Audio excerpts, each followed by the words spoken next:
name is Tim Thompson. I'd like to welcome you here to this session today. The focus is going to be sowing for grade and how to get every dollar out of the tree. I'd like to give you a little information about myself. I own and operate 3 Wood-Misers. We have an LT40, LT70, and an LT300, all running at our facility. We're in Southwest Kentucky. We produce 2.5 to 3 million board feet a year running these mills. And a lot of what you're going to see today are things that I've developed through the years, and a lot of the advantages that we gain from using a Wood-Miser sawmill that other saws can't produce. The things we're going to go over today will be grade, how to cut up your logs in the woods to get the maximum dollars, how to saw the logs for maximum dollars. We'll break the sawing down into slabs, opening face, when to turn the logs, cants versus grade, and we'll also go into edging, and then finish out with some numbers on, things that you can look at that may increase your bottom line at your facility. So the biggest thing most of this session today will focus on is sawing for grade lumber. We'll also talk a little bit about sawing for ties and cants and other things, but we're going to focus mainly on the grade. So with that in mind, I'd kind of like to go to talking about the grade. The grade of lumber is the key to our business if you're sawing hardwoods. Our business is designed to produce grade lumber, not boards. And that's the heart of what we do, is produce grade. And that's where you'll find your best money is.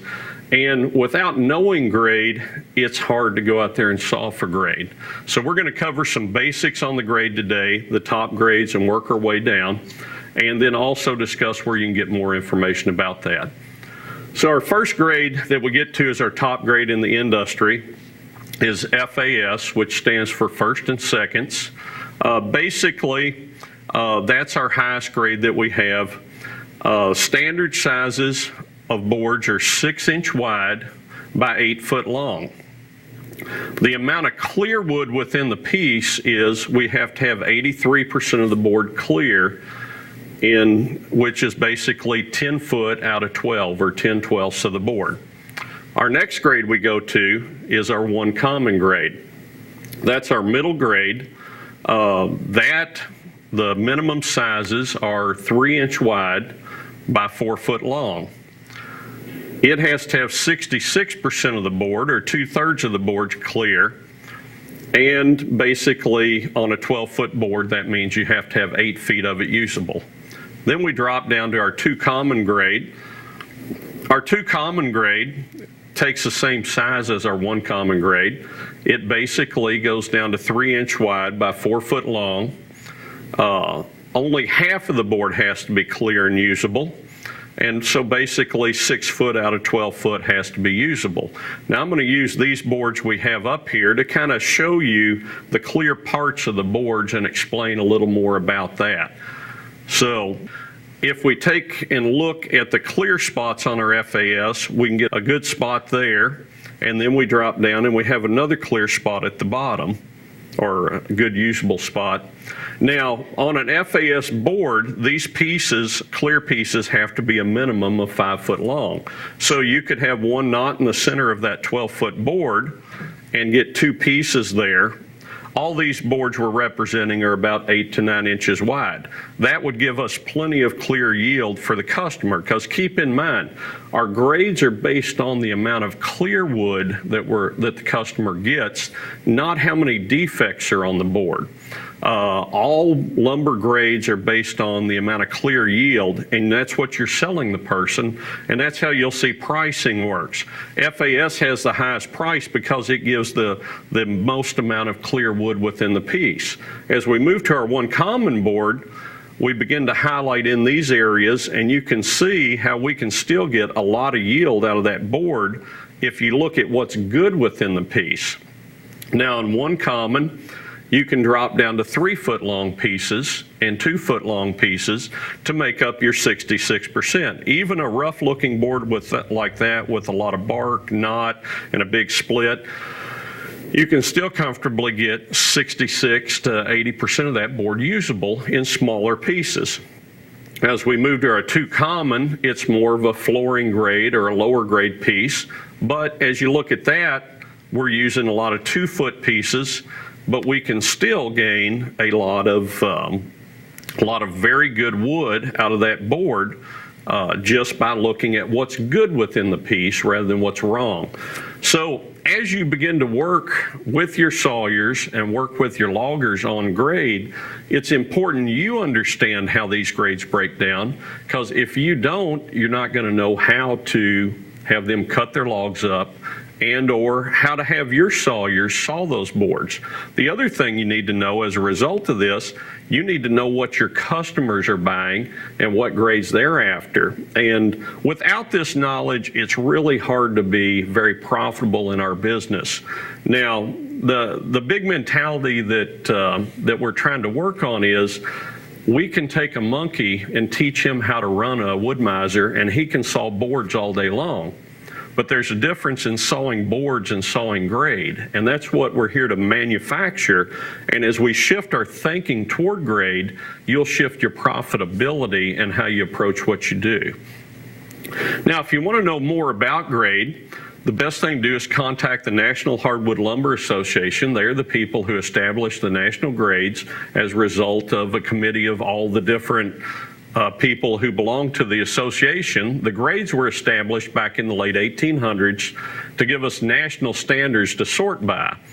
They hold short training courses for you and your sawyers to go through that will help you understand more about the grades and how to saw more for grade. Also, they have long-term 3- and 4-month classes to give detailed teaching on an actual lumber inspector so that you can grade your lumber properly. They have a schedule that's available on their website, or you can contact them, and this will show you what classes are available and when they're out there. They can also give you lists. Sometimes Indiana State University will hold classes. Sometimes other places will also hold the same classes and get you the same information. All right, the first area where we're going to focus on the grade is a big area that gets missed in our industry. And that is when the tree comes down, that's where most of your grade decisions start. And if the trees aren't cut up correctly, you can't produce the correct grade in the mill.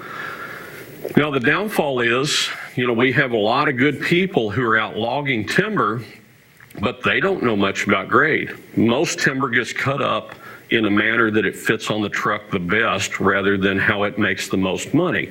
And that's where you'll have to get involved with your loggers and take that grade knowledge that you're going to learn out there with you and try to help them to cut up trees to make the most grade.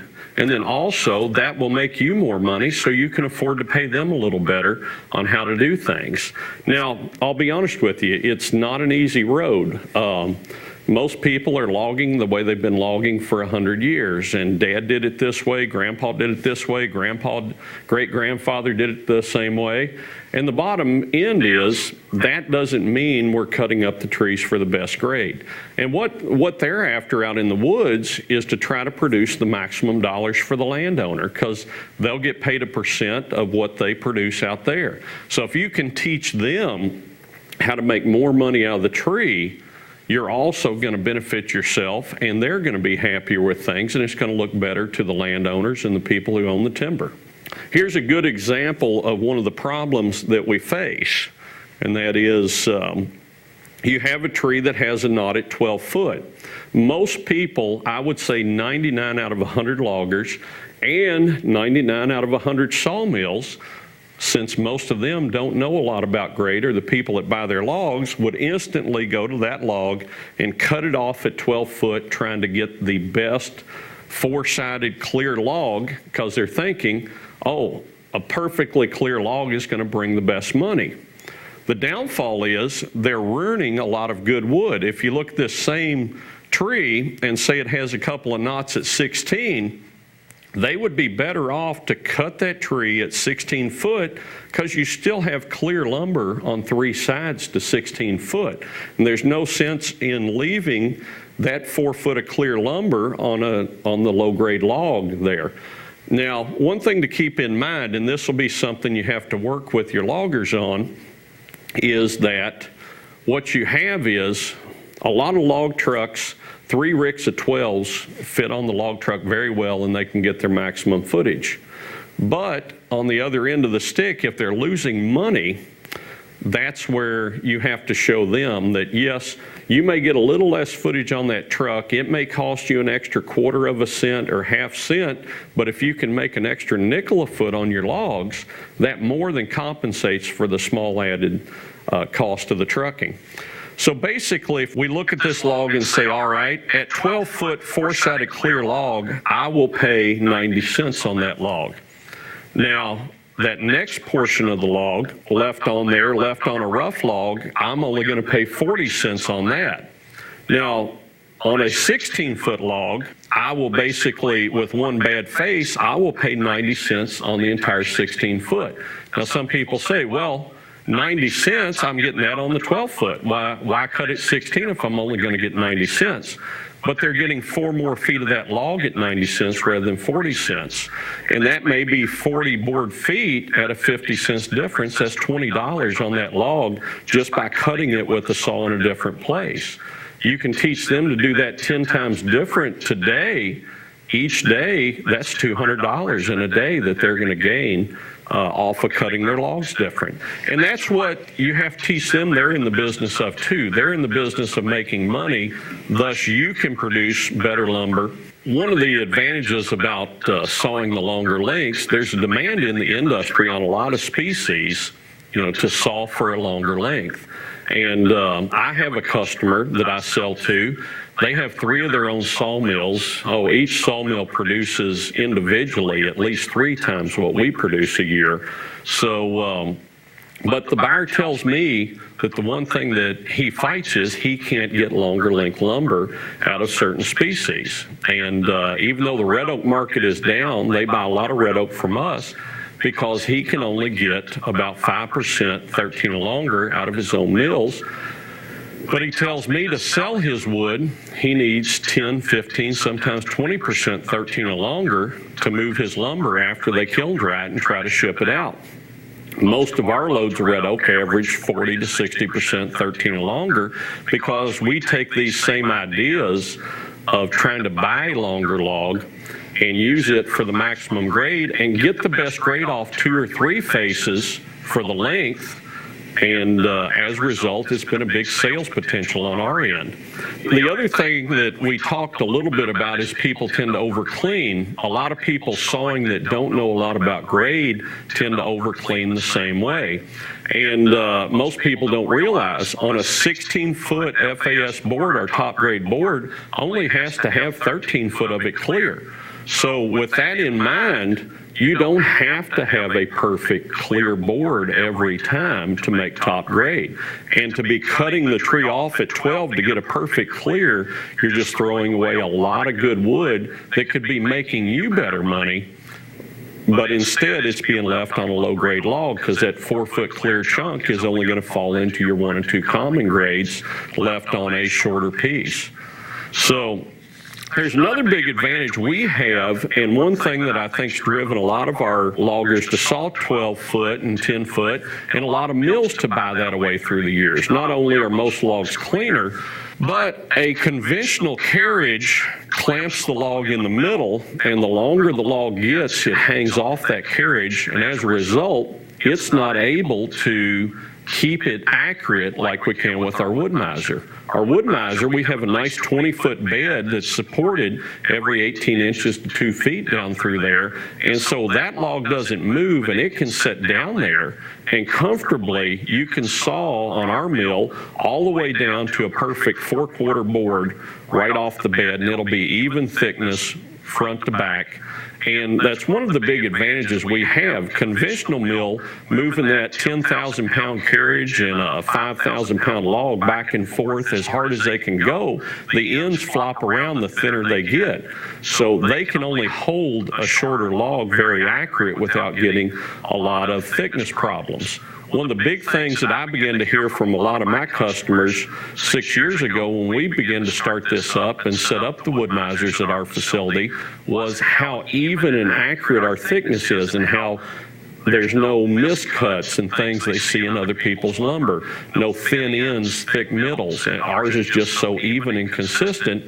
And we have sawn a lot of walnut, cherry, maple, high dollar items that the guys really love from us because when they dry it and they run it through the planer, it cleans up well. And that's a big advantage because the Wood-Miser, the log doesn't move. It sits stationary, it's held down very well, and you don't have all that thick and thin ends. The next area we're going to get into is how we're going to approach sawing our log to get the maximum dollars.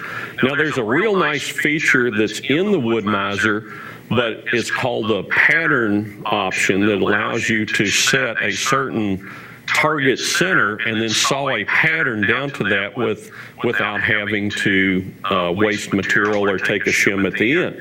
Now, this option should not be used when sawing for grade. This option is designed to be used when you're sawing for a specific thickness out of the center. And we'll go into the monetary details, but a good prime example of when the pattern mode should be used is when you're sawing for ties, or if you're sawing for maybe, say you're cutting some barn timbers, 8x8s, or like I said, 7x9 ties. And the money you're making is off that tie. And you're taking a 25 or 30 cent log and you're trying to cut that to an exact 7x9, and you're going to get 50 cents out of that tie. Then setting that mode, and if you sacrifice a board somewhere, your main money is made off that tie. Now, I'll explain the reason we don't use it for grade sawing. Just keep in mind, when we're sawing for grade, we're trying to get the maximum dollars out of the log, not as much optimize the piece in the center. A lot of people try to optimize for their 4x6 in the middle.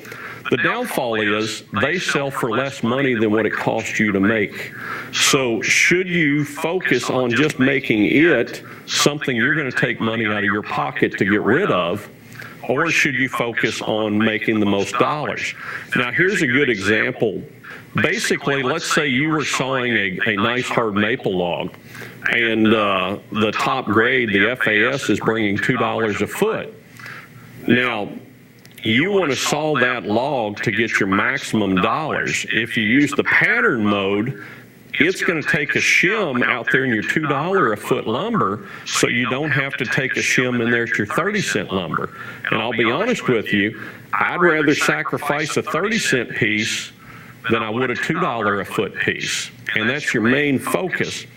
Now, as we move on to the tree, the big thing that we want to focus on here is, like I said, we're not going to optimize for the center. And we'll go into those hard numbers later in the session. But the other thing we have to look at as far as a log is people tend to want to over slab their logs. And the downfall with this is they throw away a lot of money that could go right into their pocket, goes into the chipper, or goes into their slab pile, or things like that. Just because you have a 12-foot log or a 16-foot log doesn't mean you have to cut a slab that opens up a board all the way down. And this is a problem with most sawyers. They roll a log up there, it's a butt log, it has taper on it. The first thing they want to do is knock a big slab off all the way down that allows them to get that. If it's a 12-foot log, they want a 12-foot board. And we're throwing away a lot of money. Remember back in our grades, 1 and 2 common could be 4-foot long. Some of you may have to sell this 6-foot long, but you're better off to take that log and saw a thin slab off, and with that in mind, then come back and get a common board, and then it'll usually open up to a good FAS. And we need to look at the dollars involved in this. chips, slabs, things like that, you can probably sell for $30 a ton, between $20 and $30 a ton, depending on your area and your cost. Now, low-grade lumber is going to average probably $200 a ton. If you're talking, say, two common red oak items in the 40, 50 cent a foot range, the lumber's going to average about $200 a ton. Now, if we take that in mind and we look at that hard and take a thin slab and a low-grade board that may only be worth 45 cents or 50 cents a foot, we can show a lot of more money. Now, it doesn't sound like a lot, but if we can convert a half a ton of slabs or chips into a half a ton of lumber today, that's $100. Now, it doesn't sound like much, but you take $100 a day times 5 days a week, now we're talking $500. $500 a week times 50 weeks out of the year, that's $25,000 in your pocket. That is a major dollar amount to look at, and that's all in looking at how we treat a log different and how we optimize to get the most dollars out of it. One of the best things that Wood-Mizer has designed in their mill is a way to optimize the log, and that's been their main focus through the years. And you who own Wood-Mizers understand that concept, that you can really squeeze a lot out of these. But if you're still taking heavy slabs and throwing away good boards, it's going to hurt you in the long run. So use a lot of the options that are within your Wood-Mizer, the thin kerf, the clamping ability, the things that allow you to hold that log and cut things that other mills can. We have a local mill beside us. I drive by them every day of the week. They sell their slabs to local farmers who use them to dark fire their tobacco. In our area, we're in a big dark fire tobacco area where they actually smoke their tobacco using slabs and sawdust to produce a dark fired tobacco that gets used in chewing tobacco and other types of products like that rather than regular smoking. As I drive by there every day, they have slabs stacked out at the road for farmers to come get. And you would be amazed, I would say out of every bundle of slabs that I drive by every day, there's at least 100 board feet of lumber in those slabs. And the other thing that I even see bad, in every bundle, there are one or two slabs that contains the heart of the log, because they didn't adjust their taper, and as a result, they slabbed too heavy on one side and cut all the way to the heart just to get the log open. Now, this is what we're going to talk about next, is adjusting for taper. Use your toe boards on the mill to adjust your taper and line the heart of that log up parallel with your blade so that you can take those boards, those thin boards, off the outside. Now, I know there's some teaching out there that teaches not to do that, but to adjust the taper up to where you're cutting a flat face. We've ran several hundred logs trying to test this. The problem we ran up on was, as we saw in a normal pattern, you stay parallel with the heart. If you adjust your taper too far, you'll actually end up cutting into the heart and having to trim your boards off and be thrown away lumber. The other thing we found with trying to cut flat with the outside and not get our heart centered is all the boards come out wedge shaped and you ended up ripping them off in the edger. And these were those thin boards here that we could make money off of that are actually end up on the edge of pieces getting ripped off and thrown in the chipper. So we're back to the same thing, that $25,000 going in the chipper again rather than into our pocket. So use your toe boards to adjust your taper, make sure you're parallel with the center, and work those boards, opening all the way around, getting those thin boards off, and putting that money in your pocket rather than in the slab pile or in your chipper. The next thing we're going to get into is opening the correct opening face. Now, we've talked a lot about getting the log cut for length to get the best grade. We've talked a lot about positioning as far as how we're going to take thin boards off and put money in our pocket rather than in the slab pile. But the next area is a big area that can make you a lot of money if your people understand how to pick the best opening faces. There tends to be two schools of thought out here. 99 out of 100 sawmills throw the log up there, and how it lands on the carriage, they clamp it and they start sawing. okay? The other 1 out of 100 mills, they put a log up there and they rotate it to get the best opening face. Now, what we'll take here is an example of a log that has a knot on one face. Remember that 12-foot tree that we talked about, or the 16-foot log that had that one knot on the one side? Now, you can still get good FAS lumber actually out of 4 faces by doing this correctly. You can turn that knot up where you're going to saw right on it and make one common boards, or you can position that knot off to the corner where you can saw boards that don't contain that knot, or if the knot is there, it's on the edge of the board and can be edged off and still retain good FAS. And the thing we have to look at here is you can take and work all 4 faces around that log and still get good clear lumber if you work the log right. Keep in mind, logs aren't getting cheaper. We have to get smarter on how to saw them. So here's a good example of things to look at. You know, if we leave it on top, we're going to take a $100 log here, and now we can saw it poorly and get $75 back and lose $25 cutting that log up, or we can move that knot to the side and focus on getting our best grade and make $150 out of that log. And you can do this all day long. I see people taking good logs and butchering them because they're too worried about sawing production rather than sawing for grade. And that's why you have to know grade, and you have to teach your people grade to be able to saw grade. Now, one of the advantages we have compared to a conventional mill is they saw the log from the side, and the round part sits on the bottom and they try to clamp it, but the bottom end is they have trouble holding it, and that creates one of the problems. Now in our wood miser, we clamp our logs completely different. It sits on the bed, we clamp from the side, and we have support on the other side. And since the log is not jerking back and forth at a crazy speed on a 10,000-pound carriage, it sits very stable, and we can begin to work that log down and do very well. Here's an area that you'll find as you choose your opening face and begin to work your way into the log. If you follow something simple here, you will take less work and less other potential problems out of your sawing later. What we do at our mill, we pick our best face, get it up, keeping in mind what's on the other faces and align them. Then we saw into that face, and when we're ready to turn, we turn 180 degrees, turning that flat side down onto the bed, which makes it even more stable. Then we begin to work in on the next face. Then we'll go to the other 2 faces and work them in. Now, the advantage of this is, as you take off that first face, you're going to have bark on both edges, and they have to go through an edger.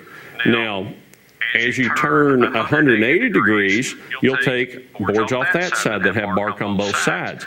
But by doing that, you're going to clean a lot of the bark off, so when you turn to the 3rd and 4th face, you will have less boards to go through the edger. This is a basic principle that most mills can do, whether it's a wood miser or a conventional mill. It's just a simple way of doing things.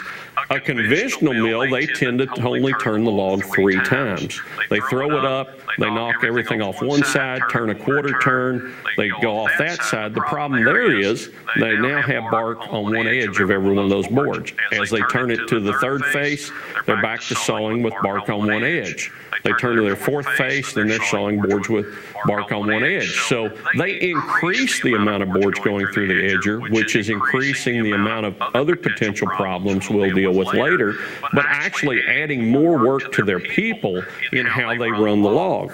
Now, the other thing we have to deal with is sawing for grade opposed to sawing for production is, we don't want to be like a conventional mill and just rotate that log 3 times and get it off the carriage and saw our 30-cent piece out of the middle, and that's all we're after. What we want to focus on is, as we're sawing for grade and we hit a knot, and you're sawing a good clear butt log, rotate onto your 3rd face or your 2nd face. Don't just continue sawing in. That's where you begin to give up a lot of grade by eroding away the edges of your good boards to keep sawing on a bad face. And you never know where that is, but you're instantly making lower grade boards if you don't turn. Now, what we tend to do is we focus on, with every butt log, we saw down on the best face until we either get a certain distance in or we hit a defect. We try to saw and stop as soon as we hit a defect or see one's coming up, rotate onto the other clear face, work that down. Now, once we've worked all the way around to where we have defects on all four faces, then we come back and we pick our best face out of that and work on down for grade. Now, a lot of people say, well, that takes more time. It may, but we're back to the same thing. Do you want to take a $100 log and make $75 or $100, or do you want to make $150 out of that log? What you'll find is, if you focus on your grade and your grade recovery, you may lose a nickel a foot here in production, but you'll gain 10 cents a foot back in grade. And most people get focused the other way. They'll go out and spend hundreds of thousands of dollars trying to increase their production when they could spend $0 and focus on grade and make more money than those investments in all that heavy equipment to do all this just by slowing down a little bit, learning about what we do, learning grade, working the logs for grade, and put more money in their pocket.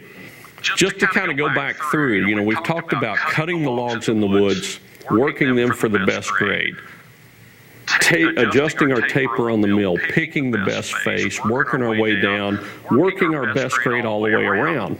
Now we get down to something that is a major area where you can look at things a little different and make more money. Remember, we discussed the fact that what you're selling out of the center of the log, you're losing money on. Most people don't know this. It's amazing the amount of mills that I deal with and visit and things that I see at pallet shops where these guys are focused on every 4x6 or 6x6 they can make every day, and nobody's ever put the pencil to, am I making money off that or am I losing money on that? And when I've shown people the financial on it, it's amazing how the light bulb goes on and they begin to think, oh, great. But then most of them don't know what to do, and they just keep doing the same old thing they always have. So the big thing with cants, some of you may call it pallet cants, is you have to look, are these profitable? And I don't know of any way to make them profitable, so we're going to look at them a little different.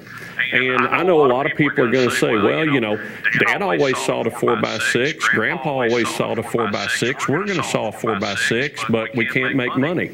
Well, let's do the math on them. In most cases, to pay a crew to cut logs and haul to the mill is going to cost you 15 cents a foot or $150 per 1,000 board feet. That's pretty standard about anywhere you go. Now, the other thing you have to look at is, what is your average operating cost from a Wood-Mizer or even most conventional mills? Is probably about 20 cents a board foot. Now, you've got something here. You have 15 cents a foot into your logging cost. You have 20 cents a board foot into your sawing cost. This is 35 cents a board foot or $350 a thousand coming out the back of your mill. Now, you're going to sell these for 30 cents a foot. So you're losing 5 cents a foot or $50 a thousand on every 1,000 board feet of pallet cants you make every day. Now, this is also provided that the landowner gave you the tree for free and you didn't have to pay anything for the tree. This is just the operating cost to cut the tree, to run it through the mill. You're going to have 35 cents into it. Now, I've been buying timber for a long time and running mills for a lot of years, and I've yet to find a landowner that says, hey, just come cut my trees for free, you can have them all. I haven't found that area yet. Maybe it's out there, but I imagine most of you all haven't found it either. So let's look at that on that perspective and say, what if your average stumpage, you're paying 20 cents a board foot to the landowner? Well, you had your 15 cents for logging cost, your 20 cents for sawing is 35. We're going to add on 20 cents a foot in stumpage to the landowner. Now we got 55 cents a foot in everything coming out the back of your mill on average.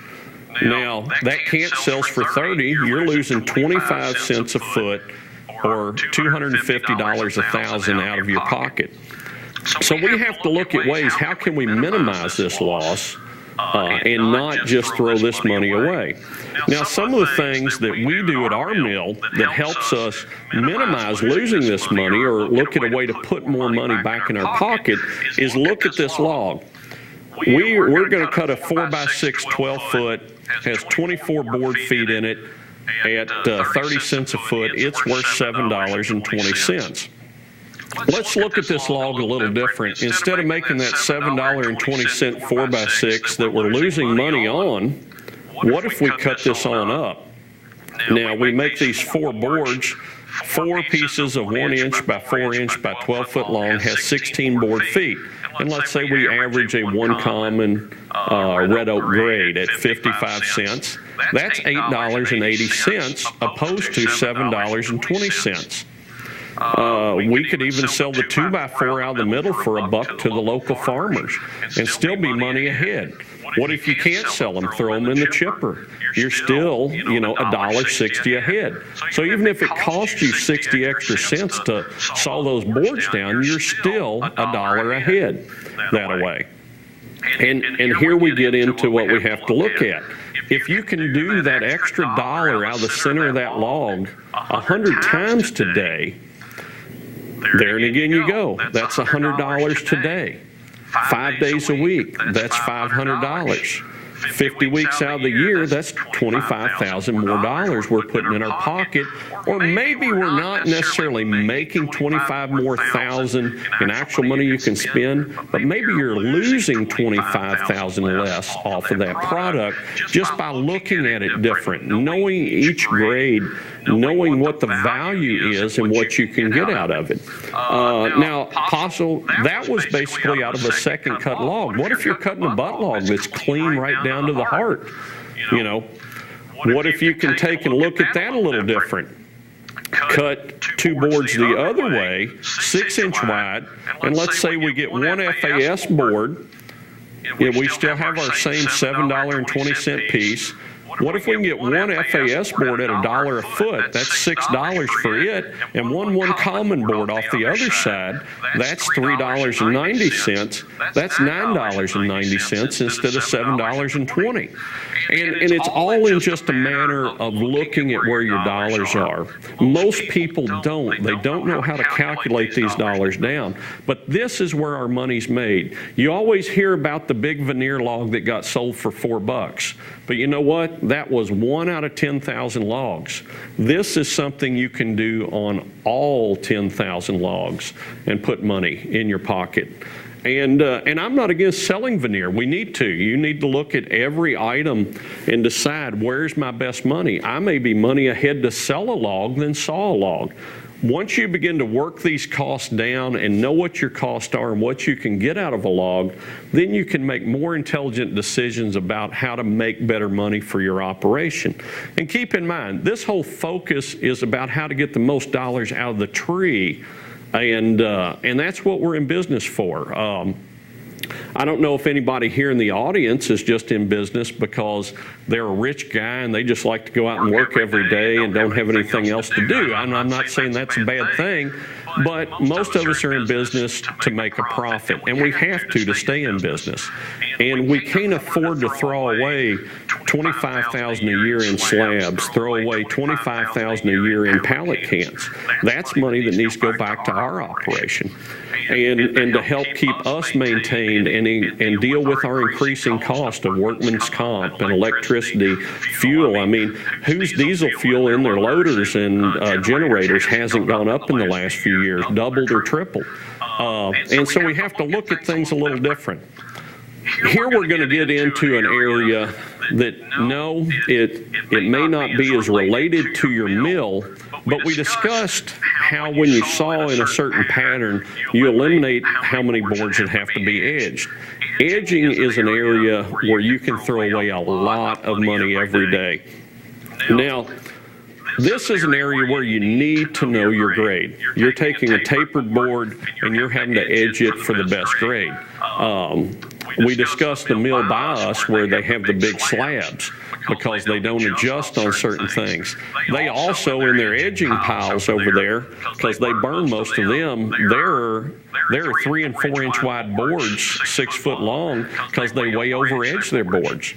Now, if you go back to our standard grades, even FAS lumber rule states you can have bark half the length on the piece, okay? Remember what I discussed earlier, people over clean their stuff. Now, you can't make somebody choke on unedged lumber, and you have to present it in the best manner, but you don't have to take 100% of the bark off every board. 1 and 2 common lumber has no restriction on the length of the bark. You still have to maintain your amount of clear wood you're selling the person. Keep in mind, our grades are based on the amount of good wood you're selling the person, not the bad things wrong. But now we do have to put things in proper manufacture. You can't just saw boards, throw them in a pack without edging and say, well, they are what they are, and you got to take them. You'll get that lumber back. They do need to be edged. What we do at our plant is we try to edge every board so that it is edged, has bark half the length. Then as our lumber inspector looks at it, he may need a little more taken off because maybe we still can't get quite the top grade. But in our 1 and 2 common grades, if it'll still make the grade, then we let it go in. And basically, you have to optimize there and get everything you can. One of the things I found at mill after mill after mill has been that people tend to not set their edgers up correctly. They line up their laser lights, and they do all this, and they measure their blades, but they tend to set their blades up incorrectly. Now, most people don't realize this, but your edger blades are going to take a 3/8 kerf on each side. That's 3/4 of an inch. And the manager comes by the mill, and he's looking at the strips coming off the edger, and he's like, oh, man, they hold them up to the board, and they're like, oh, yeah, that worked out good. Well, what they're not seeing is that 3/4 inch of clear wood that came off. If you're edging yourself correctly, that 3/8 kerf on each side should be coming out of the edging strips, not out of your good wood. And that doesn't sound like a lot, but you can easily throw away several hundred feet every day. You could edge off, $100 worth of good wood every day without thinking about it, just because you don't have things lined up right. Your edging strips, if you're edging correctly and really putting your saw kerf into them rather than on your good board, then you'll find they should be so flimsy they won't even hold together as they come out of that edger. And you should see bark still on that piece. If you're not seeing much bark on there, but your edging strips still look good, you're losing 3/4 inch off your board. And like I said, $100 easily a day. I've seen some mill operations losing $500-$600 a day on their edger because the edger man knows nothing about grade. One area where a lot of people miss out on their edger is just a misalignment. They align their laser lights up with the outside of their blades, taking their kerf on the inside. Your laser lights have to be lined up with the inside of your edger blades, and that's a misconception. I fight it all the time at my mill. We'll check, and the laser lights are set at 12 inches, and we go measure, and it's 12 inches to the outside, and it's only 11 1/4 from inside to inside. And I don't know why people can't grip this, but the reality is I want that blade cutting in the edging strip, not out of my good board. Now we go on to, the dollars. We talked about easily $100. Small operations can throw away comfortably $100 a day. There and again, $100 a day, 5 days a week, $500, 50 weeks out of the year, $25,000. And, we have to look at these things and say, is my mill big enough to produce that? It may not. Maybe you'll only gain $20,000 by applying these things. You may be larger. You may gain $100,000 off of doing these things. But if you look at our slabs, trying to get $25,000 back there, $25,000 in our cants opposed to getting the best lumber off of the piece, and easily $25,000 in a small operation at their edger, you're talking $75,000. Shoot, you could buy you a new 300 every year with that kind of savings and pay cash for it. There's a lot you can do by refocusing. Another area about edging that we need to talk about, we've talked about how to save money, but a lot of people try to edge on the mill and talking about throwing away a lot of money every day. They want to saw 3 or 4 boards, then stand them up, and then take the saw and edge them real quick.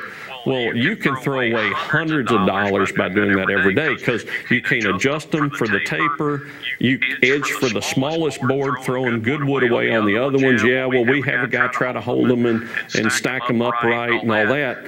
I've watched this done for years, and basically, you need an edger. If you don't have an edger, you need to look at one. You will be dollars ahead with an edger, even if it's a small one that handles everything. And edge each board individually for the best grade, not edge a bulk of boards. Now, if you're sawing 2x6s for farmers, making a barn, do what you need. But if you're sawing for grade, you need to edge the boards for grade too. So where are we today? We've gone through everything. We've talked about how to adjust your logging, how to adjust how you cut up trees, how to work with your loggers on that, how to make money back in your slabs, how to make money on your cants, on your edging. Where are we at with my operation? I used to manage a mill sawing 12 million feet a year, and it was go as hard as we could go. I lost that mentality as I left those people and got into a mentality of we need to make better quality, make more money out of each log and not just be worried about the gross production. And, we run 3 million feet a year in our operation, and my net profit is almost equal to the net profit we made at the mill sawing 12 million feet a year. And if we could all go out there, it would change our industry dramatically if we could reduce our volumes, focus on the grade, putting more money in our pocket or more money to expand our businesses and do a good job and get away from the waste. I think we'll all benefit dramatically. Well, I guess basically in conclusion, the big thing to look at here is Wood-Mizer has created a good tool for us to use to be very efficient and make good money. As I ran the large mill, as we got bigger and bigger, we had just keep stretching further and further out for our logs and fighting over them with other people till it got to the point we couldn't make any money off our lumber because our cost to haul them in and the cost we were having to pay for them to steal them from somebody else was eating away our profits. We have a good product here in the Wood-Mizer sawmill that allows us to make a tight, concentrated mill that can focus on what the local resource can provide and make a good living for you and probably be just as profitable as the big operations. And a lot of the big ones have gone out in this tight market because they can't manage their costs. They don't optimize. And I think all in all, the thing to focus on is the Wood-Mizer can help you get places that the big operation can't. The big operation is all volume, how to hit magic numbers, and not about how to make these dollars that you can make. And it's really breaking so much of our industry to get bigger, and not focus on grade, focus on volume, and fight over logs.